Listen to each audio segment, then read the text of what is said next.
ఇవాళ ఢిల్లీ మంత్రివర్గం భేటీ కానుంది. ముఖ్యమంత్రి రేఖా గుప్తా ప్రభుత్వం పలు కీలక నిర్ణయాలు తీసుకునే అవకాశం ఉంది. ఇక సోమవారం నుంచి ఢిల్లీ అసెంబ్లీ సమావేశాలు ప్రారంభమవుతాయి. సుదీర్ఘ విరామం తర్వాత ఢిల్లీలో కమలం పాగా వేసింది. దీంతో పాలనలో తమ మార్కు చూపించాలని భావిస్తోంది బీజేపీ. ఇక సోమవారం నుంచి ఢిల్లీ అసెంబ్లీ సమావేశాలు జరగనున్నాయి. దీంతో ఇవాళ ఢిల్లీ మంత్రివర్గ సమావేశం జరగనుంది. ఇందులో పలు కీలక నిర్ణయాలు తీసుకునే అవకాశం ఉంది. ముఖ్యంగా విధానపరమైన అంశాలపై చర్చించి నిర్ణయాలు తీసుకునే అవకాశం ఉంది.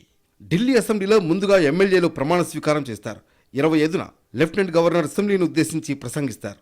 తర్వాత అసెంబ్లీలో కాగ్ రిపోర్టును ప్రవేశపెట్టనుంది ప్రభుత్వం. అలాగే గత ఆమ్ ఆద్మీ ప్రభుత్వంలో జరిగిన అవినీతి అక్రమాలపైన చర్చిస్తారు నేతలు. మరోవైపు కొత్త మంత్రులు పని ప్రారంభించారు. కీలక ప్రాజెక్టుల్ని పరిశీలించారు. ప్రధాని నరేంద్ర మోడీని ప్రత్యేకంగా కలిశారు ఢిల్లీ కొత్త ముఖ్యమంత్రి రేఖా గుప్తా. వివిధ అంశాలపై చర్చించారు. కేబినెట్ అసెంబ్లీ సమావేశాల్లో చర్చించబోయే అంశాలను ప్రధానికి వివరించారు రేఖా గుప్తా. ఢిల్లీలో నెలకొన్న సమస్యలను వివరించారు. ఇవాళ మధ్యాహ్నం 1 గంటకు ఢిల్లీ బీజేపీ నేతల కీలక సమావేశం జరగనుంది. దీనికి ఢిల్లీ బీజేపీ అధ్యక్షుడు సచ్దేవాతో పాటు ముఖ్యమంత్రి రేఖా గుప్తా, ఇతర మంత్రులు హాజరు కానున్నారు.